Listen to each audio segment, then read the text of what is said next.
मोक्ष प्राप्तीची साधने या दृष्टीने धार्मिक विधी समारंभ व यज्ञ यावर विश्वास. आता ही बाब जी आहे ही जशी बुद्धाच्या कालखंडामध्ये अस्तित्वात होती ती आजच्या कालखंडात सुद्धा अगदी तशीच अस्तित्वात आहे. आजही भारतीय समाज व्यवस्थेमध्ये जसं जसं बौद्ध धर्मामध्ये निर्वाणाची संकल्पना आहे त्याच पद्धतीनं हिंदू धर्मामध्ये मोक्ष प्राप्तीची संकल्पना आहे. काही धर्मात त्याला जन्नत असे म्हणतात. अशा वेगवेगळ्या नावानं या मोक्षची संकल्पना वेगवेगळ्या धर्मामध्ये वेगवेगळ्या पद्धतीनं सांगितल्या गेलेली आहे. मग मोक्ष प्राप्तीची साधने, मोक्ष प्राप्त करत असताना आपल्याला नेमक्या कोणत्या गोष्टीची गरज आहे तर विविध धार्मिक विधी समारंभ यज्ञ हे जर आपण केले तर आपल्याला मोक्षाची प्राप्ती होऊ शकते असा समज, अशी धारणा त्या कालखंडामध्ये अस्तित्वात होती.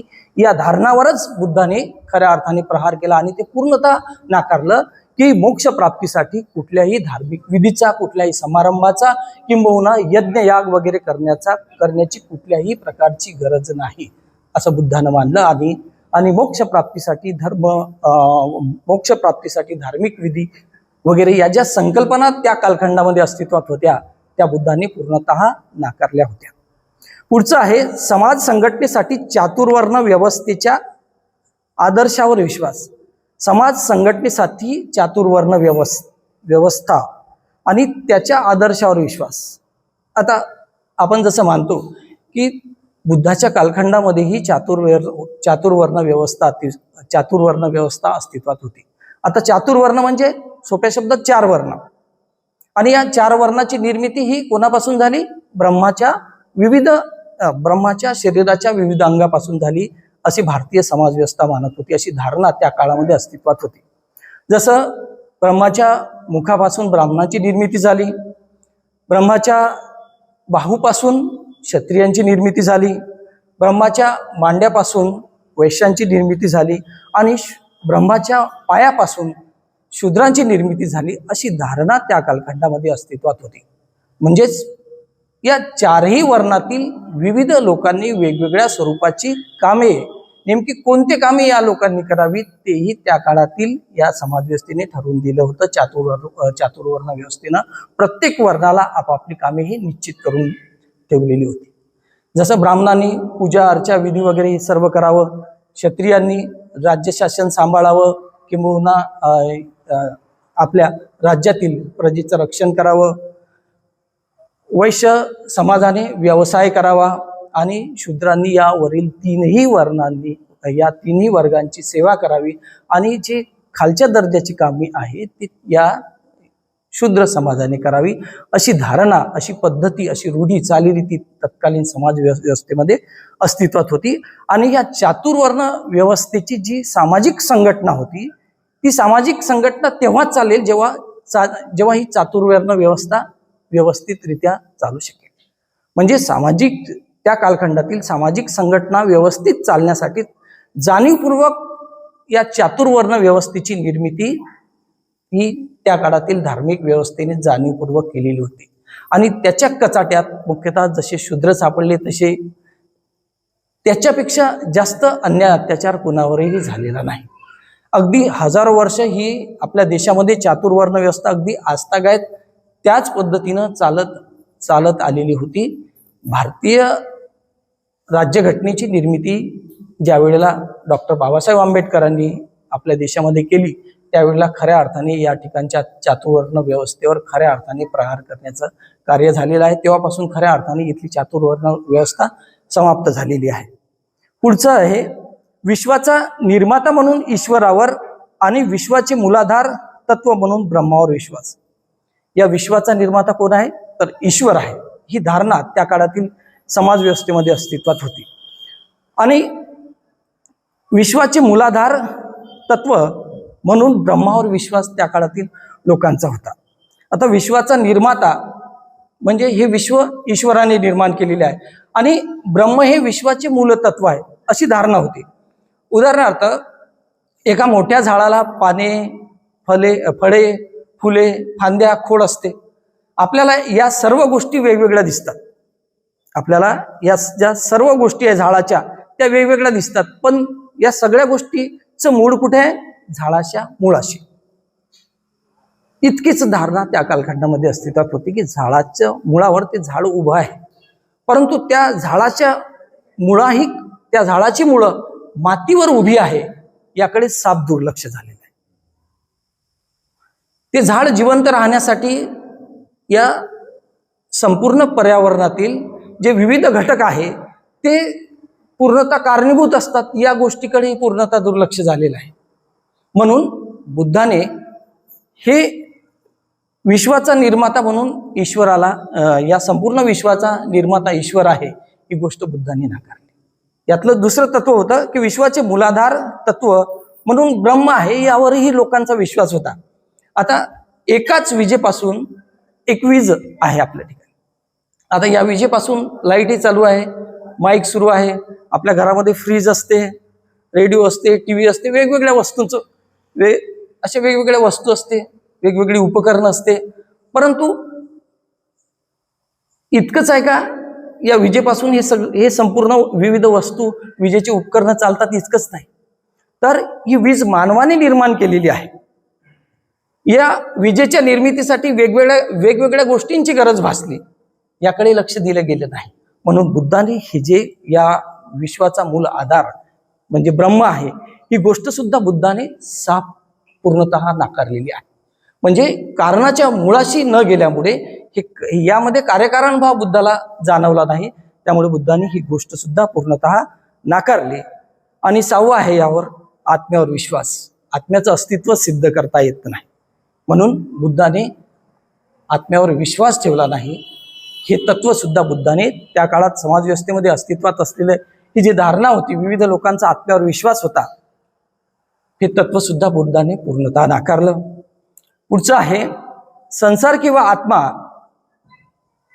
यांचा पुनर्जन्म, यावर लोकांचा विश्वास त्या कालखंडामध्ये होता.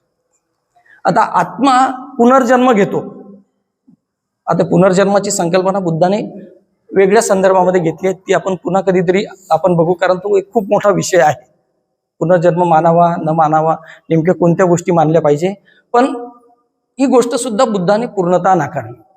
आपण एक गोष्ट आधीच क्लिअर केली पाहिजे की त्या कालखंडात अस्तित्वात असलेल्या ज्या वेगवेगळ्या धारणा होते, जे वेगवेगळ्या ऋषीमुनींनी मांडलेले जे वेगवेगळे तत्व होते, जे विचार होते, ते बुद्धाने पूर्णतः त्याज्य ठरवलं असं नाही, पूर्णतः त्याज्य ठरवलं नाही, पूर्णतः नाकारलं नाही.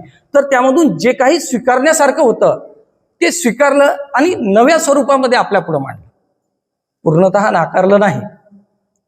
त्यातलं ज्या गोष्टीला शास्त्रीय कारण आहे, ज्या गोष्टींना तर्क आहे, ज्या गोष्टी बुद्धीच्या विवेकाच्या तत्वावर तावून सलाखून योग्य वाटतील, ज्या सत्याला पुरावा आहे, अशा गोष्टी बुद्धांनी स्वीकारल्या आणि त्या नव्या स्वरूपामध्ये मांडल्या. त्या गोष्टी जशाच्या तशा स्वीकारल्या नाही बुद्धाने. तर काही गोष्टी स्वीकारल्या ज्याला सत्याचा पुरावा आहे, ज्या विवेकाच्या पातळीवर खऱ्या ठरतात, त्या गोष्टी बुद्धांनी स्वीकारल्या होत्या आणि त्या नव्या स्वरूपामध्ये मांडल्या होत्या. म्हणून आत्म्याचा पुनर्जन्म ही संकल्पना सुद्धा बुद्धांनी पूर्णतः नाकारली आहे. पुढचं आहे कर्म म्हणजे माणसाच्या पूर्वजन्मीच्या कृत्यामुळे त्याचे या जन्मीचे स्थान निश्चित होते, या तत्वावर विश्वास. आजही बरेच लोक आपण मागच्या जन्मामध्ये कोणती कर्मे केलेली आहे, चांगली कर्मे केली आहे का, वाईट कर्म केलेली आहे का, त्यावर आपला हा जन्म कसा होईल यावर विश्वास आहे. जर मागच्या जन्मामध्ये पुण्यकर्म केले असेल तर या जन्मात आपल्याला चांगल्या ठिकाणी जन्म मिळते, चांगल्या स्थितीत जन्म मिळते, चांगल्या घरात जन्म मिळते आणि आपलं संपूर्ण आयुष्य चांगल्या पद्धतीनं जाते, अशी धारणा आजही बऱ्याच लोकांमध्ये आहे. पण बुद्धाने पूर्णतः नाकारलं. आपल्या मागच्या जन्माच्या कर्माचा या जन्मावर कुठलाही परिणाम होऊ शकत नाही. आपल्या मागील जन्माची जी कृत्य होती, जी सत्कर्मे म्हणा, चांगली कर्मे म्हणा किंबहुना दुष्कर्मे म्हणा, त्याचा वर्तमान जीवनावर कुठलाही परिणाम होत नाही. तर वर्तमान जीवनात आपण जी काही सत्कर्मे, वाईट कर्मे, दुष्कृत्ये किंवा कुठल्याही स्वरूपाचं कर्म करतो, त्याचा वर्तमान जीवनातच आपल्याला फळ मिळत असते. हे तत्व बुद्धाने स्वीकारलं होतं. म्हणून मागील जन्माचा या जन्माशी कुठल्याही स्वरूपाचा संबंध आहे हे तत्व बुद्धाने पूर्णतः नाकारलं.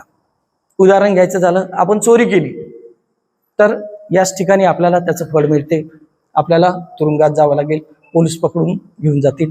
आपण खूप चांगला अभ्यास केला तर आपण काय होऊ, चांगल्या गुणांनी पास होऊ, इथंच फळ मिळते. फक्त काही कर्माची फळं ही तात्काळ मिळत असतात, काही कर्माची फळं ही काही कालांतराने मिळत असतात, आणि काही कर्म अशी असतात त्याची फळं जी असतात ती खूप कालांतराने मिळत असतात. यालाच बुद्धाचा कर्मसिद्धांत असे म्हटले जाते. हा कर्मसिद्धांत सुद्धा खूप दीर्घ आहे, खूप मोठा आहे. आपण हा बुद्धाचा कर्मसिद्धांत कधीतरी बघू. म्हणजे कर्म, मागच्या जन्मातील कर्मामुळे कर्माचा या जीवनातील कर्मावर कुठला इफेक्ट होते, हे तत्व बुद्धाने पूर्णतः नाकारलं होतं. आपल्या शासनाची तत्वे ठरवताना बुद्धाने आपल्या पद्धतीने या जुनाट कल्पनांचा समाचार आपल्या पद्धतीने घेण्याचा प्रयत्न केला होता. की आपलं शासन, बुद्ध शासन हे कसं असलं पाहिजे, बुद्धाचा संघ कसा असला पाहिजे, बुद्धाचा धम्म कसा असला पाहिजे, ठरवताना बुद्धाने या सर्व गोष्टीचा सारासार विचार केला. बुद्धीच्या कसोटीवर प्रत्येक गोष्ट तावून सलाखून पाहिली. यालाच विवेक असे म्हणतात. विवेक प्रत्येक व्यक्तीला असतो. आपण कोणती गोष्ट स्वीकारतो का? एखादा व्यक्ती दुसऱ्या व्यक्तीला, एखाद्याला मार म्हटलं तो मारेल का? नाही. आपण विवेकाच्या कसोटीवर प्रत्येक गोष्ट तावून सलाखून बघतो की नाही, याला मारलं तर याला इजा होईल, जास्त लागलं तर पोलीस केस होईल, पोलीस पकडून येतील. या सगळ्या गोष्टीचा आपण सारासार विचार करतो, कारण आपल्याला विवेक आहे. प्रत्येकाला विवेक असते. बुद्धाने विवेकाच्या कसोटीवर प्रत्येक गोष्ट तावून सलाखून पाहिली आणि आपला धम्म कसा असावा, या धम्माचा संघ कसा असावा, हे संपूर्ण ठरवताना बुद्धाने काही गोष्टी त्याज्य ठरवल्या आणि काही गोष्टी स्वीकारल्या. नेमक्या कोणत्या गोष्टी बुद्धाने त्याज्य ठरवल्या ते इथं दिलेलं आहे. की मी कोण आहे, मी कुठून आलो, कुठे जाणार, याविषयी कल्पना करीत बसण्याच्या वृत्तीचा बुद्धाने धिक्कार केलेला आहे. या गोष्टी बुद्धाने नुसत्याच नाकारल्या नाही. कोणत्या गोष्टी? की मी कोण आहे, मी मागच्या जन्मात कोण असेल, माझा जन्म इथं या ठिकाणी कसा झाला आहे, नेमका याच घरात का झाला, श्रीमंताच्या घरात का झाला नाही, मागच्या जन्मात मी काहीतरी पाप कर्म केले असेल म्हणून मला हे असं आयुष्य माझ्या पदरी आलेलं आहे, वगैरे वगैरे खूप साऱ्या कल्पना आपल्या भारतीय समाज व्यवस्थेमध्ये, तत्कालीन समाजात सुद्धा अस्तित्वात होते आणि या कालखंडामध्ये सुद्धा अस्तित्वात आहे. अद्यापही माणसाला बुद्धी आहे, विवेक आहे, आणि या विवेकाच्या कसोटीवर कोणीच या गोष्टी तावून सलाखून पाहत नाही. इथं विज्ञान आहे, शास्त्रीय कारण प्रत्येक घटनेला, प्रत्येक गोष्टीला असते. शास्त्रीय म्हणजे 2 अधिक 2 बरोबर किती? आता हे आपण इथं सदमस्के बुद्ध विहारात बसून सांगितलं 2 अधिक 2 बरोबर 4. हे गोष्ट नागसेन बुद्ध विहारात जरी विचारलं 2 अधिक 2 बरोबर किती, 4च उत्तर येईल. अमरावतीला विचारलं 2 अधिक 2 बरोबर किती, 4च उत्तर येईल. दिल्लीला विचारलं, मुंबईला विचारलं किती, अमेरिकेला विचारलं किती, 4च उत्तर येईल. कारण शास्त्रीय कारण प्रत्येक गोष्टीच्या मुळाशी असते. याला शास्त्रीय कारण असं संबोधतात, की प्रत्येक गोष्टीच्या मुळाशी शास्त्रीय कारण असते. हे असलं पाहिजे. बुद्धानं त्याच गोष्टी स्वीकारल्या आणि त्याच गोष्टीचं धम्मदान आपल्याला बुद्धाने दिलेलं आहे. ज्या गोष्टीला शास्त्रीय कारण आहे, ज्या गोष्टी विवेकाच्या कसोटीवर तावून सलाखून निघतील, त्याच गोष्टी बुद्धाने आपल्याला दिलेल्या आहे. अन्य धर्माप्रमाणे अगदी आंधळेप्रमाणे काहीतरी धम्म द्यावा, काहीतरी धम्मदेशना द्यावी म्हणून बुद्धाने हे दिलेलं नाही. अत्यंत परिश्रमपूर्वक बुद्धाने या गोष्टी आपल्याला देण्याचा प्रयत्न केलेला आहे. किंबहुना आपण मात्र बुद्धाचा धर्म अद्यापही ज्या पद्धतीनं स्वीकारायला हवा त्या पद्धतीनं स्वीकारत नाही. किंबहुना बुद्ध धर्माची किमान काही तत्वे तरी आपण स्वीकारतो का, याचं आत्मचिंतन प्रत्येकाने करायला हवं. पुढचं तत्व असं आहे की आत्म्याचे थोटांड त्यांनी धुडकावून लावले आणि शरीर, संवेदना, चेतना आणि विज्ञान यापैकी कशालाही आत्मा मानण्याच्या कल्पनेचा त्यांनी त्याग केलाय. आत्म्याचे थोटांड बुद्धाने पूर्णतः स्वीकारले नाही, ते पूर्णतः धुडकावून लावले. आता आत्म्याचे शरीर, पुन्हा संवेदना, चेतना, विज्ञान यापैकी कशालाही बुद्धाने आत्मा मानलं नाही. आता शरीराच्या संदर्भात शरीर म्हणजे आत्मा बुद्धाने मानलं नाही. किंबहुना संवेदना म्हणजे आत्मा बुद्धानं मानलं नाही, चेतना म्हणजे आत्मा हेही बुद्धानं मानलं नाही, आणि विज्ञान म्हणजे आत्मा हेही बुद्धानं पूर्णतः नाकारलं. आता आपण म्हणतो की हे माझे शरीर आहे, लहान असताना आपण म्हणतो की हे माझे शरीर आहे. मग ते शरीर वाढते, त्या शरीराची वाढ होते, हे शरीर इथून तिथं जाते, हे शरीर मोठं होते, या शरीरानं विविध स्वरूपाची कामे केली जातात, हे शरीर मोठं होते, वृद्ध होते. म्हणजे मग ही गोष्ट स्थिर आहे का शरीराची? म्हणजे मग शरीर म्हणजे आत्मा हे तत्व बुद्धाने पूर्णतः नाकारलं. यात बदल होत राहते शरीरामध्ये, आणि जे स्थिर राहते, जे सत्याच्या कसोटीवर तावून सलाखून निघते, त्याच गोष्टीला बुद्धाने खरं मानलेलं आहे. म्हणजे शरीर म्हणजे आत्मा ही गोष्ट बुद्धाने पूर्णतः नाकारली आहे. जर शरीरच कायम आत्मा असता तर तो बदलायला नको होता. म्हणून बुद्धाने शरीर म्हणजे कायमस्वरूपी आत्मा ही कल्पना त्या कालखंडामध्ये जी अस्तित्वात होती ती पूर्णतः नाकारली. दुसरं होतं संवेदना, शरीर संवेदना, चेतना आणि विज्ञान. दुसरं आहे यातलं संवेदना. आता संवेदना जे आपल्याला जे 5 इंद्रिय आहे, जे आपल्या 5 इंद्रियांनी ज्या विविध स्वरूपाच्या संवेदना आपल्याला होतात, जसं आपल्याला दृक संवेदना आहे, श्राव्य संवेदना आहे, डोळ्याने दिसते, कानानं ऐकू येते, शरीरानं स्पर्श करता येते, बरोबर आहे, जाणीव होणे, बरोबर, जाणीव. ही जाणीव, संवेदना म्हणजे एखाद्या गोष्टीची होणारी जाणीव. ही जाणीव आपल्याला वेगवेगळ्या ठिकाणी होत असते. सुख संवेदना असते, दुःख संवेदना असते. कधी कधी आपल्याला आनंद होतो, कधी दुःख होतो, कधी कधी एखादं आपल्या डोळ्यांनी खूप सुंदर दृश्य पाहत आपल्याला खूप आनंद होतो, वा किती छान असं आपण म्हणतो. तर अशा वेगवेगळ्या स्वरूपाच्या संवेदना, वेगवेगळ्या स्वरूपाच्या जाणीवा त्या कालखंडामध्ये जशा अस्तित्वात होत्या तशा याही कालखंडामध्ये अस्तित्वात आहे, त्यामध्ये बदल झालेला नाही, बरोबर आहे. तर या ज्या संवेदना होत्या त्या याला कायमचा आत्मा मानण्यास बुद्धाने नकार दिला. जसं शरीराला आत्मा मानण्यास बुद्धाने नकार दिला, तसं संवेदनाला सुद्धा बुद्धाने आत्मा मानण्यास नकार दिला. कारण संवेदना सतत बदलत असतात. कधी दुःख संवेदना आपल्यात निर्माण होते, कधी सुख संवेदना निर्माण होते. म्हणून संवेदना या बदलणाऱ्या असतात. म्हणून संवेदनांना सुद्धा बुद्धाने आत्मा मानलं नाही. यातलं तिसरं आहे चेतना. चेतना म्हणजे आत्मा नाही. म्हणजे असं बघा की चेतना म्हणजे एखादी गोष्ट जाणण्याची किंवा अनुभवण्याची जाणीव.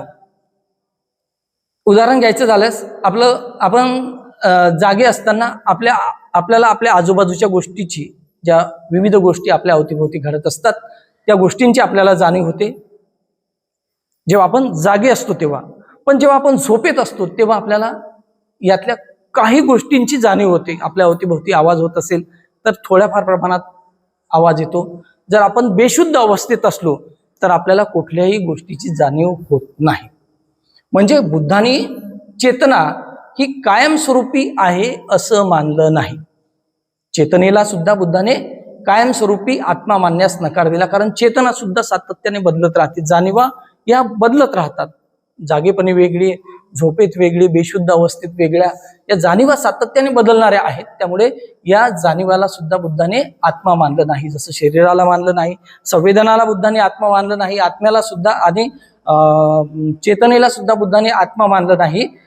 त्यातलं चौथं आहे विज्ञान म्हणजे ही आत्मा नाही. आता बुद्ध धर्माच्या संदर्भात विज्ञान म्हणजे वेगळी बाब आहे. जसं शास्त्रीय साहित्यामध्ये जसं विज्ञानाचा वेगळा अर्थ आहे, त्यापेक्षा बौद्ध साहित्यामध्ये, पाली साहित्यामध्ये विज्ञानाचा एक वेगळा अर्थ सांगितला आहे. बौद्ध संदर्भातील विज्ञान म्हणजे एखादी गोष्ट जाणण्याची मानसिक प्रक्रिया, मनाच्या पातळीवर एखादी गोष्ट जाणून घेणे. आता जर आपण डोळे बंद केले तर आपण एखादा आवाज आपल्याला ऐकू येतो, आणि एखादा रंग जर आपल्याला दिसला, जर सपोज आपण डोळे उघडले आणि एखादा रंग दिसला तर रंगाची जाणीव होते. डोळे बंद जरी केले तर एखादा आवाज आपल्याला ऐकू येतो. ती जी जाणीव आहे ती मानसिक प्रक्रिया आहे. जाणीव जी आहे ती विज्ञान जे आहे ती मानसिक प्रक्रिया आहे. आणि डोळे बंद केले तर दृश्याचे विज्ञान थांबते, आणि कानावर आवाज पडला की श्रवण विज्ञान निर्माण होते. म्हणजे परिस्थितीनुसार जसजशी परिस्थिती बदलेल त्या पद्धतीनं आपल्या जाणीवा बदलत जातात, बरोबर आहे. रात्रीच्या वेळेला कुठलाही स्वरूपाचा आवाज येत नाही, परिस्थिती बदलली की आवाज येत नाही. दिवसा मात्र वेगवेगळ्या स्वरूपाचे आवाज आपल्याला ऐकू येतात, वेगवेगळ्या स्वरूपाचं दृश्य आपल्याला दिसते, बरोबर आहे. जाणीवा बदलतात, परिस्थिती बदलते, जशी परिस्थिती बदलते त्या पद्धतीनं जाणीवा या सातत्याने बदलत असतात. म्हणून विज्ञानाला सुद्धा बुद्धानं आत्मा मानलं नाही. या चारही गोष्टीला बुद्धाने आत्मा मानण्यास नकार दिला आणि या संपूर्ण संकल्पनेचा म्हणजे आत्म्याचे थोटांड त्यांनी पूर्णतः धुडकावून लावले आणि शरीर, संवेदना, चेतना आणि विज्ञान यापैकी कशालाही आत्मा मानण्याच्या कल्पनेचा बुद्धाने धिक्कार केलेला आहे. पुढचं तिसरं आहे, काही धर्मगुरूंनी ज्याचा प्रसार केला होता आणि शून्यवादी मते त्यांनी त्याज्य ठरवली. शून्यवाद म्हणजे काय, की काहीच मानायचं नाही, कशाचंही अस्तित्व आहे असं मानायचं नाही.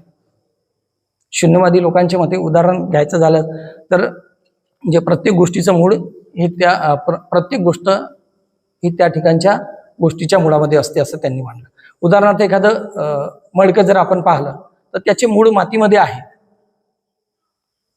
फार खोलामध्ये जायची गरज नाही. म्हणजे शून्यवाद, काहीच मानायचं नाही, पूर्णतः नाकारायचं म्हणजे शून्यवाद. बुद्धाने हे तत्व नाकारलं. काहीच मानायचं नाही म्हणजे काय, काहीतरी मानावं लागेल ना. मग बुद्धानं काय मानलं, काहीच मानायचे नाही आणि खूप काही मानायचे, याच्या मधला सिद्धांत बुद्धाने स्वीकारला. त्यालाच बुद्धाचा मध्यम मार्ग असे म्हणतात. शून्यवाद म्हणजे काय, काहीच मानायचं नाही आणि सर्व काही मानायचं, याचा मधला मार्ग म्हणजे खऱ्या अर्थाने मध्यम मार्ग होय. म्हणजे एखाद्या गोष्टीची प्रचंड तृष्णा करायची, हव्यास धरायचा आणि एखादी गोष्ट पूर्णतः त्यागायची, अगदी त्या गोष्टीचा तिटकारा येईपर्यंत त्यागायची, नकोशी होईपर्यंत. या दोन्ही गोष्टी बुद्धाने मानल्या नाही. तर त्यातला मध्यम मार्ग स्वीकारला की अपरिग्रह, जितक्या वस्तूंची, जितक्या बाबींची, ज्या अत्यावश्यक गोष्टींची आपल्याला गरज आहे, फक्त तितक्याच गोष्टी आपण केल्या पाहिजे. त्यालाच बुद्धाचा मध्यम मार्ग असं म्हणतात, की मध्यम मार्गाने आपण गेलं पाहिजे. उदाहरण घ्यायचं झालं, अति खाणे आणि अति उपास करणे दोन्ही गोष्टी मानवी हिताच्या नाही, आहे का.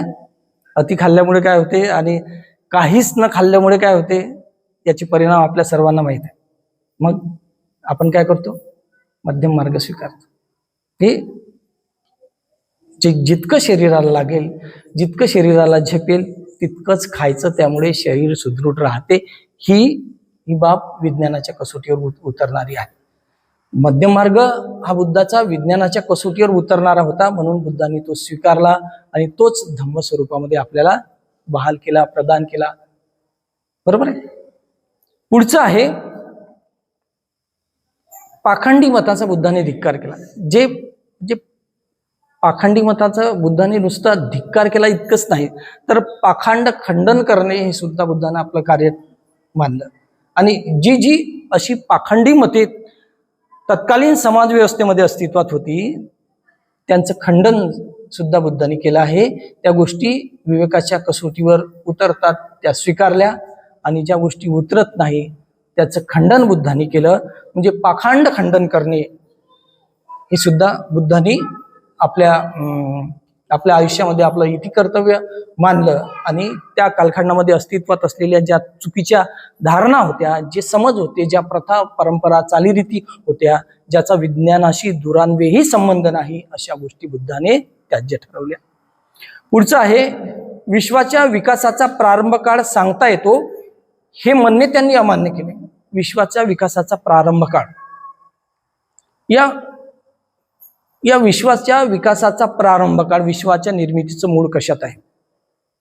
आपण गेल्या 4-5 दिवसापूर्वी तो भाग पाहिला आहे की विश्वाची निर्मिती कशी झाली.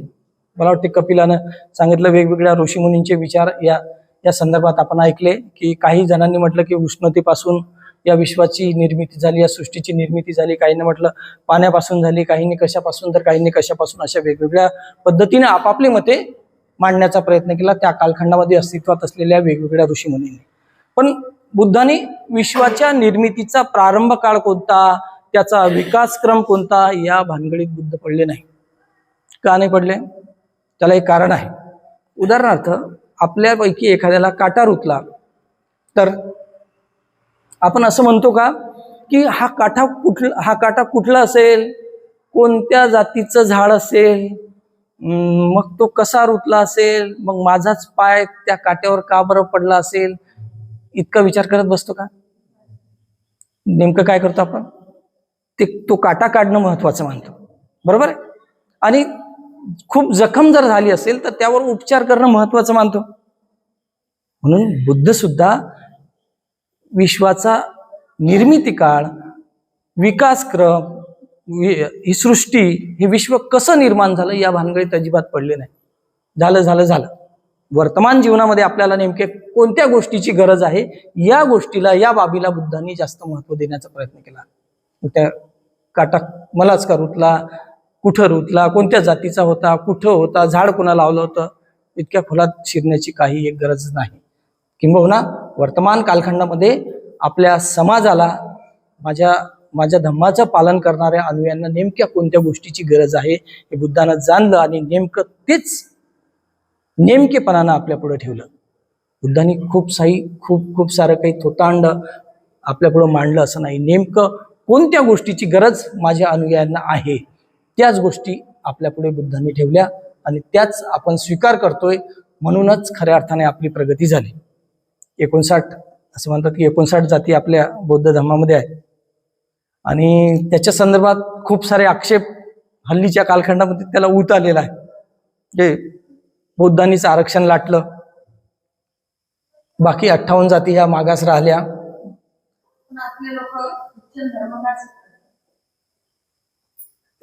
तो एक स्वार्थ आहे ताई. तो एक स्वार्थ कुठली तरी लालसा स्वीकारणाऱ्या लोकांना दिली जाते.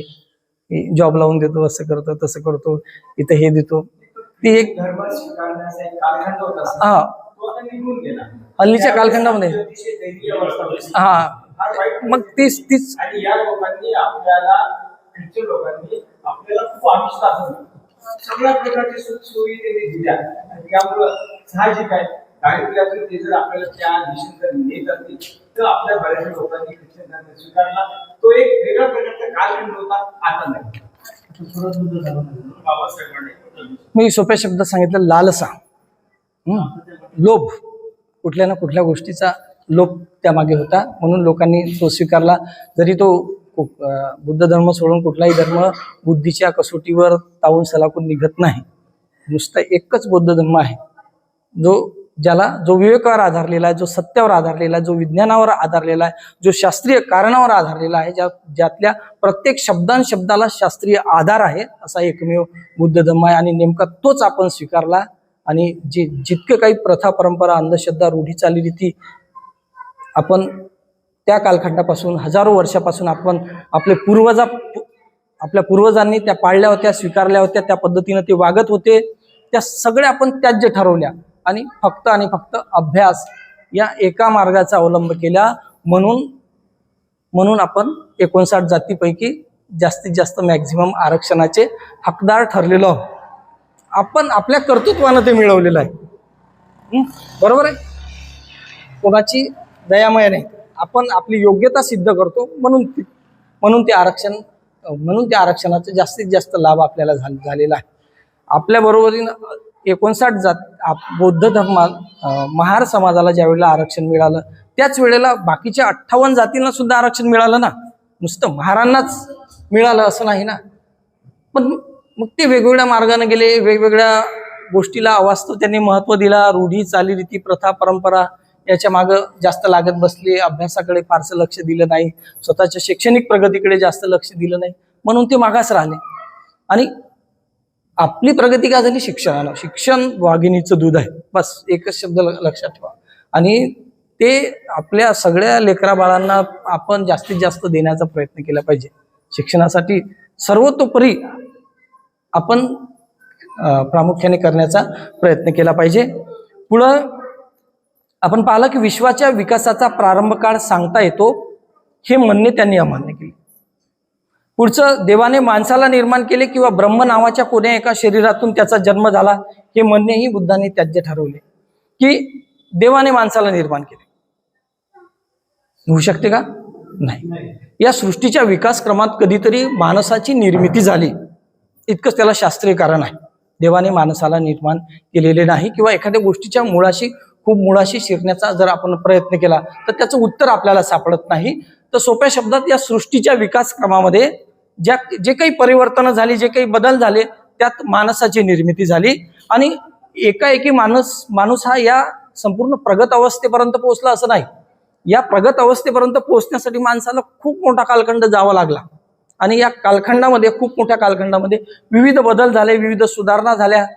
उदाहरणार्थ पहिले आधी लोक पायी जायचे एका गावून दुसऱ्या गावी, नंतर बैलबंडी आली, नंतर एखादं वाहन आलं, बस आली, कार आल्या, विमान आलं, हेलिकॉप्टर आलं, जेट आलं. असा विकासक्रम आहे माणसाचा, असा प्रगतीचा विकासक्रम आहे. एकाच दिवशी माणसाची प्रगती झाली असं नाही. म्हणून माणसाला ईश्वराने निर्माण केलं, ही गोष्ट सुद्धा बुद्धाने त्याज्य ठरवली. सृष्टीच्या विकास, याचं सोपं उत्तर, सृष्टीच्या विकासक्रमात माणसाची निर्मिती झाली आणि हळूहळू त्याने आपला विकास करून घेतला. तो अन्य जे प्राणी मात्र आहे त्यापेक्षा मानव वेगळा आहे, कारण माणसाकडे बुद्धी आहे, बरोबर आहे. आणि या बुद्धीचा वापर, भाषेचा वापर माणसानं केला आणि आपला संपूर्ण विकास मानवाने साधून घेतला. म्हणून देवाने माणसाला निर्माण केले, किंवा ब्रह्म नावाच्या कोण्या एका शरीरातून त्याचा जन्म झाला, ही म्हणणेही बुद्धाने त्याज्य ठरवले. जसं आपण ब्रह्माच्या संदर्भात पाहिलं, मुखापासून काय, बाहूपासून काय, मांड्यापासून काय, पायापासून काय, कोणाची निर्मिती झाली आणि त्यांना कोणकोणत्या स्वरूपाची कार्य त्यांना दिल्या गेली. तर हे सुद्धा बुद्धाने पूर्णतः त्याज्य ठरवले होते, नाकारले होते. पुढं आहे की आत्म्याच्या अस्तित्वाकडे त्यांनी दुर्लक्ष तरी केले किंवा ते नाकारले. आत्म्याला अस्तित्व आहे हे बुद्धाने पूर्णतः नाकारलं होतं, कारण आत्म्याचं अस्तित्वच दाखवता येत नाही ना. मनाचं अस्तित्व दाखवता येते का? मन आहे पण त्याचं अस्तित्व दाखवता येत नाही, बरोबर आहे. आत्मा बुद्धानं नाकारला, कारण अस्तित्व दाखवता येत नाही. म्हणून बुद्धानं ही जी बाब आहे, ही बाब त्याज्य ठरवली. बुद्धाने कोणते बदल केले, ज्या गोष्टी बुद्धाने त्याज्य ठरवल्या याचं विवेचन आतापर्यंत आपण बघितलं. ज्या गोष्टी तत्कालीन समाजव्यवस्थेमध्ये अस्तित्वात होत्या आणि त्या गोष्टी स्वीकारार्ह नव्हत्या, त्या गोष्टी सत्याच्या कसोटीवर उतरणाऱ्या नव्हत्या, शास्त्रीय आधार या गोष्टींना नव्हता. म्हणून बुद्धाने या गोष्टी पूर्णतः त्याज्य ठरवल्या.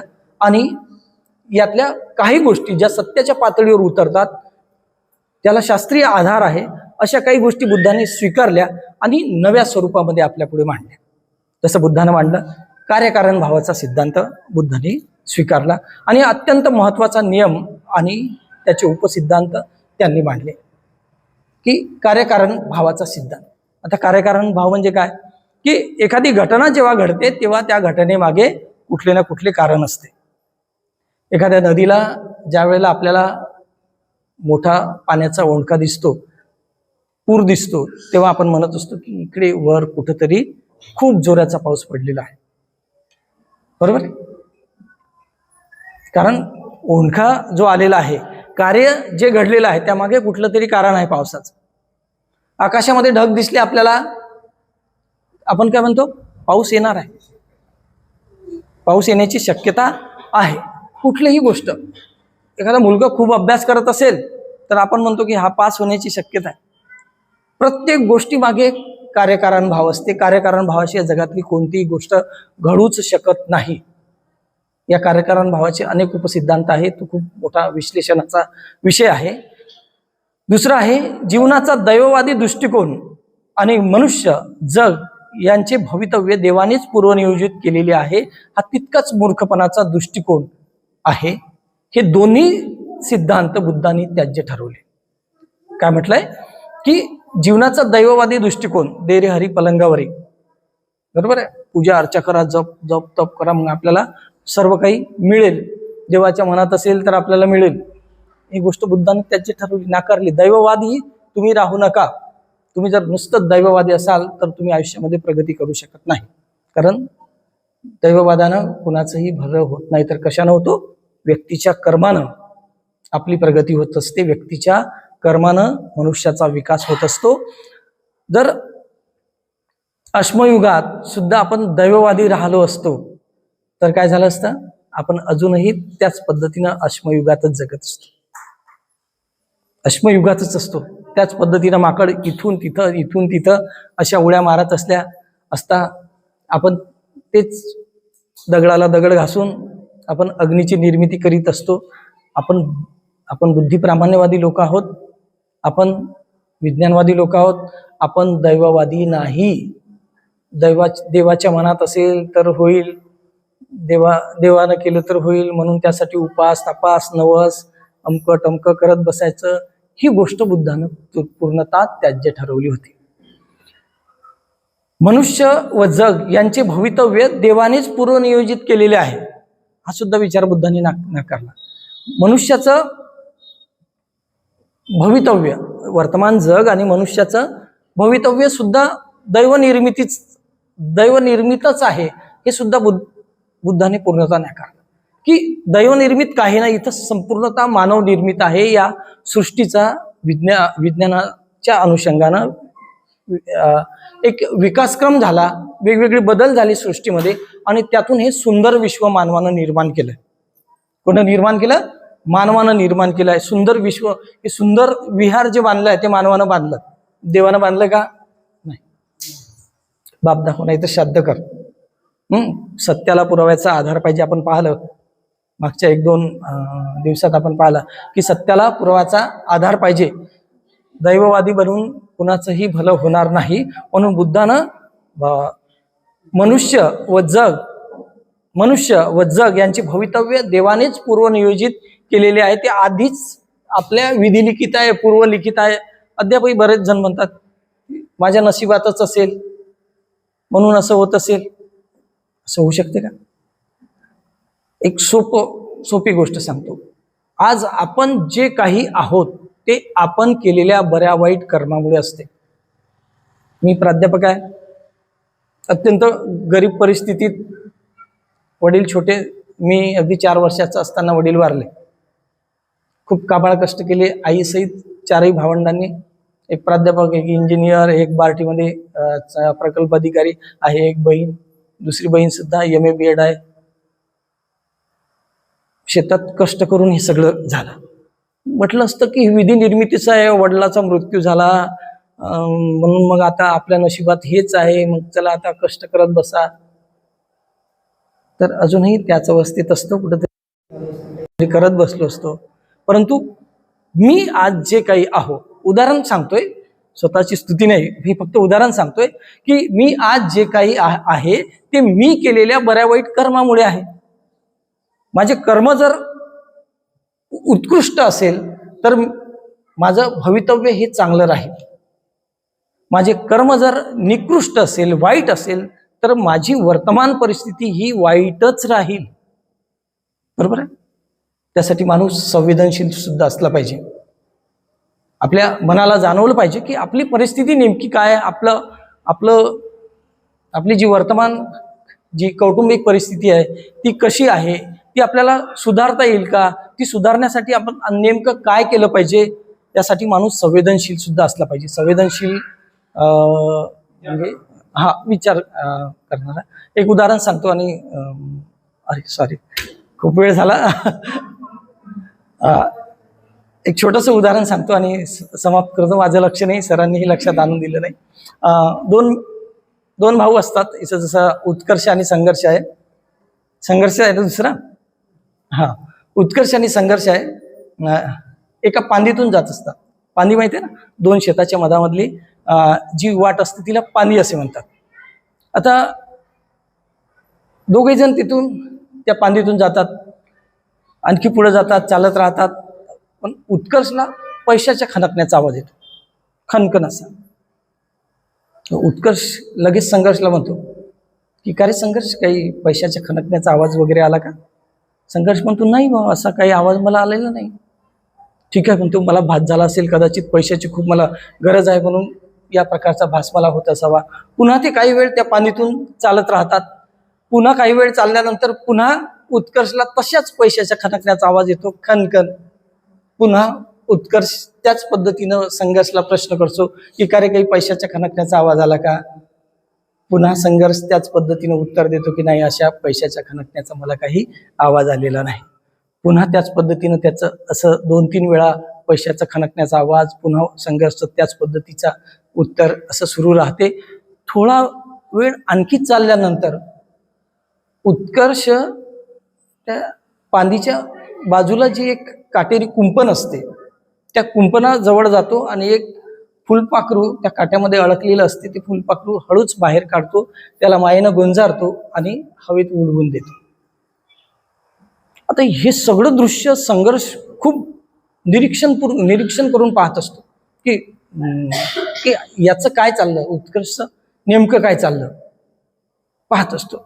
आणि रागावून तो म्हणतो की का रे, म्हणते आतापर्यंत मी तुला म्हणत होतो की काही पैशाच्या खणकण्याचा आवाज आला का, काही पैशाच्या खणकण्याचा आवाज तुला आला का, तू आतापर्यंत नाही म्हणत होता. आणि त्या फुलपाखराचं, त्या काट्यामध्ये अडकलेल्या फुलपाखराचं इतकं हळूवार वेदनेनं विवळणं तुला ऐकायला आलं, पण एवढ्या मोठमोठ्यानं होत असलेल्या पैशाच्या खणकण्याचा आवाज तुला ऐकू आला नाही. दॅट्स कॉल संवेदना. त्याला संवेदनशीलता असे म्हणतात. की संवेदनशील जो व्यक्ती असतो त्याला इतरांचं दुःख आपलं वाटत असते. जे संवेदनहीन असतात त्याला एखादा आपल्या समोर कितीही दुःखद घटना, दुःखद प्रसंग घडत असला तरीही तो तिथं जात नाही. म्हणजे असंवेदनशीलता याला म्हणतात. आणि संवेदनशीलता म्हणजे इतरांचं दुःख आपलं वाटणं, हवेसं वाटणं आणि त्याला कुरवाळणं, त्याला शक्य तितकी मदत करणं, यालाच संवेदनशीलता असं म्हणतात. थोडं लांबलं. साधू साधू साधू. प्रभावामध्ये चांगले वाचक आपल्याला इथे दिसत आहेत. आदरणीय मीनाताई, आदरणीय कविताताई.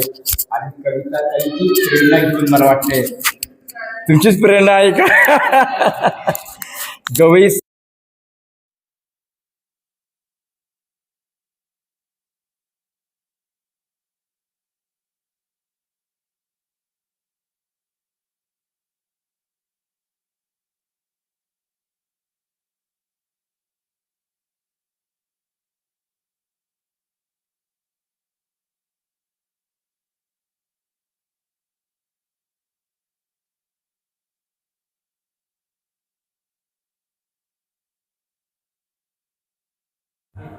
विज्ञानवाद हा सरांनी अतिशय साध्या सोप्या पद्धतीमध्ये छान उदाहरण देऊन आपल्याला सांगितलं आहे. बरोबर सरांचं आपण सगळ्यांची टाळ्या वाजवून हा प्रवाह सर असाच आपल्या माध्यमातून, सगळ्यांच्या माध्यमातून सादर करावा. खूप छान मुलाचे विचार काय म्हणते भरपूर ज्ञान आहे म्हटलं याचं. काय त्याचे नावच काय सागर आहे. सागर आहे सरांचं. खूप अभिनंदन. हा अतिशय सुंदर हा प्रवास आपण सुरू आहे. या ठिकाणी आपण आमचे गवई सर आहेत, गवई ताई आहेत, मुळे ताई आहेत. त्यांनी आज प्रसाद दिलेला आहे. तर एक प्रार्थना घेऊन नंतर प्रसाद घेताना आपण ते प्रसाद वाटू आणि त्यांचं स्वागतही करू अगोदर.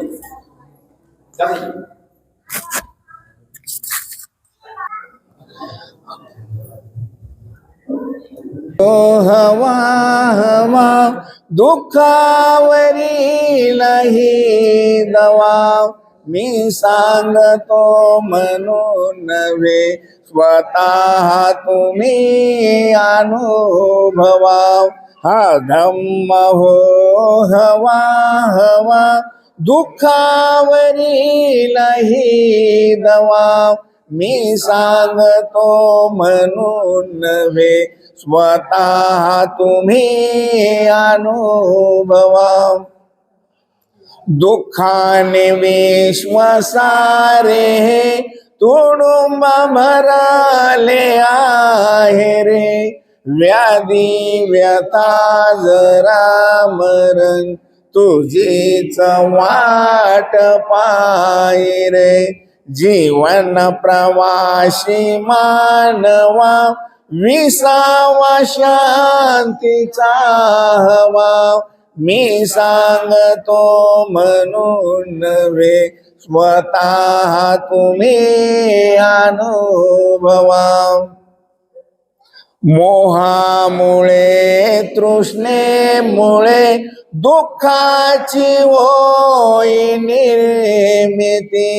अनेक दुःख वेदना कुकर्माची परिणिती. पुसावे सारे आसवा ठेवावे दूर वैरवा. मी सांगतो म्हणून नव्हे स्वतः तुम्ही अनुभवा. हा धम्म शिकवितो नीती मैत्री भावना प्रीती. सतधम्माची ही प्रचिती मिळेल तयाने सुगती. बंधुभाव वाढवा मैत्री भाव जागवा. मी सांगतो म्हणून नव्हे स्वतः तुम्ही अनुभवा. आपण धम्मास ओळखा लावा कसोटी पारखा. हा सत्य सत्य सारखा झाला विश्व लाडका. अष्टांग मार्ग ही दवा सतधम्माचा गोडवा. मी सांगतो म्हणून नव्हे स्वतः तुम्ही अनुभवा. हा धम्म हो हवा हवा दुःखावरील ही दवा. मी सांगतो म्हणून नव्हे स्वतः तुम्ही अनुभवा. तर आज या ठिकाणी संतोष संपत गवई जे मुख्याध्यापक होते आणि आपलं संपूर्ण आयुष्य त्यांनी आमच्या ताई लता संतोष गवई धम्मकार्यासाठी आपलं आयुष्य त्यांनी खर्च केलेलं आहे. आणि अशा या प्रसंगी त्यांना विनंती करतो की आपण समोर यावं. त्यानंतर प्रज्ञाताई मोरे यांनी सुद्धा समोर यावं. सध्या संस्कृती आलेली नाही, संस्कृती आल्यानंतर निश्चित आपण त्याचा सत्कार करूया.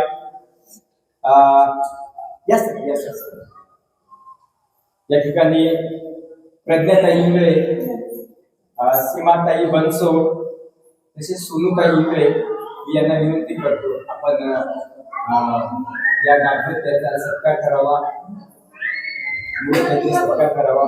आणि आयुष्यमान सुधाकरजी खराब साहेब आपल्याला विनंती करतो आपण गवई साहेबांचा सत्कार.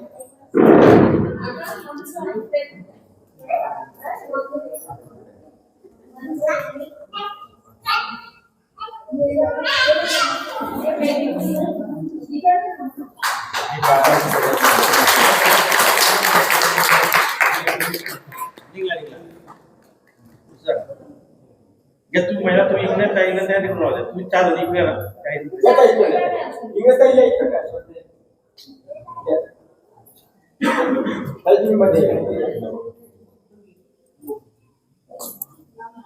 सगळ्यांनी टाळ्या वाजवून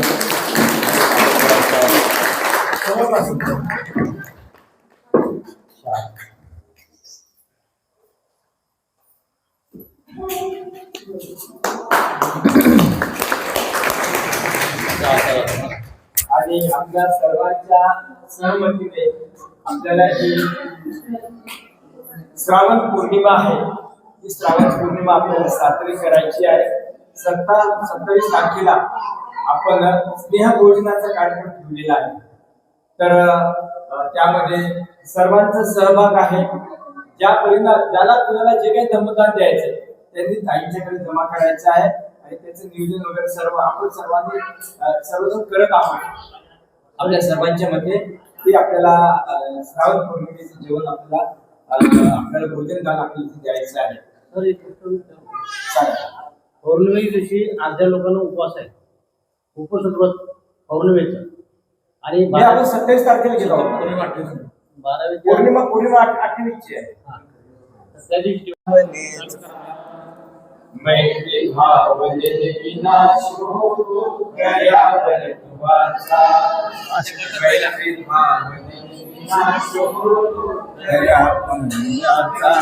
सगळ्यांनी मिळून 3, 5, 8,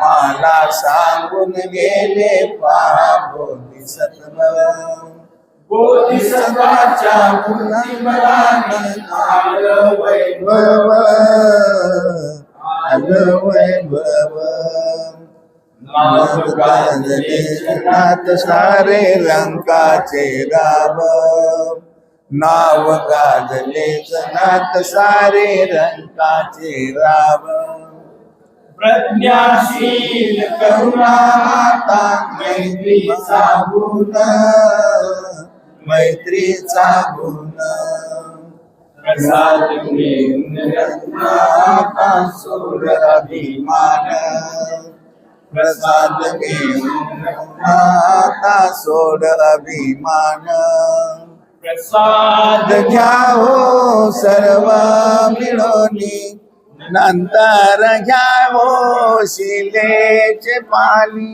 शिलेच्या पाण्याचा घ्यावं गोट पवित्र करावो आपल्या मनास बुद्धाच्या मार्गाने चालावो नीट धम्माच्या मार्गाने चालावो नीट संघाच्या मार्गाने चालावो नीट भीमाच्या मार्गाने चालावो नीट बुद्ध भगवान की जय भीम भगवान की जय ज्ञान संपदाय गेले रानावनात यावो यावो तथागता ध्यान प्रसाद यावो यावो तथागता ध्यान प्रसाद बुद्धं शरणं गच्छामि धम्मं शरणं गच्छामि संघं शरणं गच्छामि धूप दीप गंध चंद रूप दर्पणा शुद्ध केल्या चरणी तुझ्या दृष्ट भावना धूप दीप गंध चंद रूप दर्पणा शुद्ध केल्या चरणी तुझ्या दृष्ट भावना मन रम्य झाले तुझ्या ज्ञान गंगेत याहो याहो तथागता ध्यान प्रसाद याहो याहो तथागता ध्यान प्रसाद नतमस्तक चरणी झुकवून तीन दाव आज ध्यान बुद्ध तुम्ही शील संपदा नतमस्तक चरणी झुकवून तीन दाव आज ध्यान बुद्ध तुम्ही शील संपदा शुद्ध आस हस्त व्हावे जग जगात याहो याहो तथागता ध्यान प्रसाद बुद्धं शरणं गच्छामि धम्मं शरणं गच्छामि संघं शरणं गच्छामि घडो सदा शेवा पौर्णिमेच्या चंद्रमा भावमनी माया तुम्ही आस गौतमा घडो सदा शेवा पौर्णिमेच्या चंद्रमा भावमनी माया तुम्ही आस गौतमा तेज तुझे सर्वोत्तरी रणांगणात याहो याहो तथागता ध्यान प्रसाद याहो याहो तथागता ध्यान प्रसाद बुद्धं शरणं गच्छामि धम्मं शरणं गच्छामि संघं शरणं गच्छामि.